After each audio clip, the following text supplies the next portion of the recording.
History to be learned. Gary DeLancer, Dr. T, Humanities 2020 MRG. What the monuments should stand for. There are monuments in southern states that depict generals or fighters of the Southern Army during the Civil War. Most of these monuments were made way after the Civil War. A lot of people notice that these monuments depict them as heroes of war and valiant people, and for those reasons they want them taken down. They seem like what they were fighting for was just and the right thing. I think they should not be removed, but these monuments should be recontextualized and seen as something we fought against, which was slavery. What was also fought for was the preservation of the Union. Confederate pride is a mark of a loser. These monuments need to be recontextualized as not praise for those who fought in the Southern Army, but as a lesson of history that they were losers in the fight for slavery. Karen Cox wrote in an article, "The whole point of Confederate monuments is to celebrate white supremacy. The memorials are a legacy of the brutally racist Jim Crow era." Says that they were in a fight for white supremacy.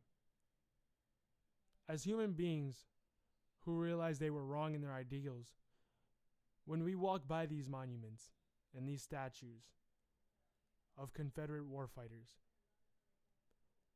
all that we should be saying and pointing out was they were huge losers and died early in life because of their stupidity. Trump is quoted talking about the Robert E. Lee statue being taken down and seen as un-American because this will lead to a spiral of other monuments in history, such as George Washington being taken down, or other statues. There's a huge difference between George Washington and Robert E. Lee. George Washington was our first president and a mark of the United States as a whole. Arguably one of the best presidents ever. Robert E. Lee was a traitor in the fight for Confederacy and a fight for slavery. Not against, but for slavery. Robert E. Lee losing made him a loser. Those statues represent nothing good. They represent loss. They came, they saw, they were vanquished. Many of them died for their ignorance. Those statues are a reminder of their ignorance and should not be thought of as a right, a past that was not so good, and we got to a good place in the country with the aftermath. Slavery was one half of the battle. The other half was the conservation of the Union. See it as a memorial of dead Americans. Many people on both sides of the war were lost.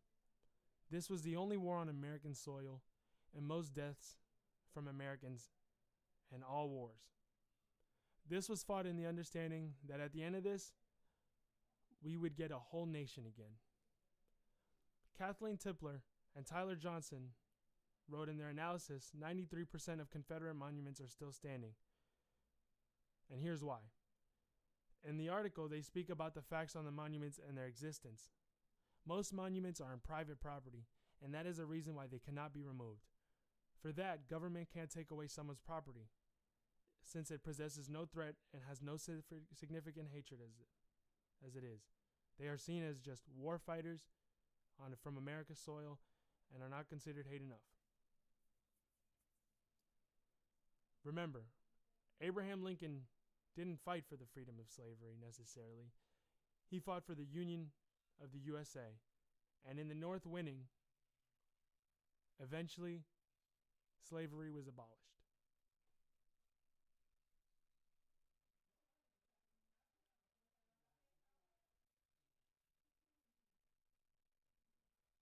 The world is not ready for this.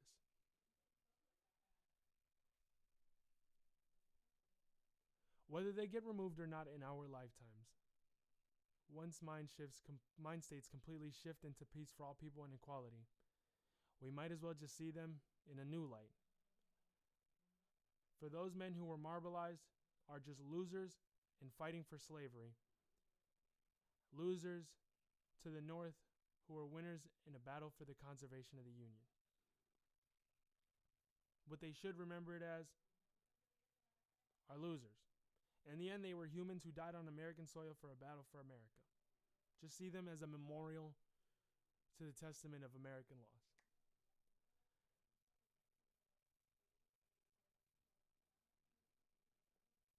Nothing needs to get reviewed. They got enough evidence to why they should not exist or not. There is nothing that will be done because politics suck. And people in the place of power suck. And the people who control them from the shadows suck too. People are racist, and racism will not end with the removal of these lame-ass statues. If they get removed, you get a revival of racist white supremacist parties who sees this as wrong and want to retaliate against anybody against that. If you leave them up as they are now, you get what you currently have. People of color who have to walk by that and feel disgusted. It's a lose-lose. So right now, people of color or people against slavery and the total ideal, we should just walk by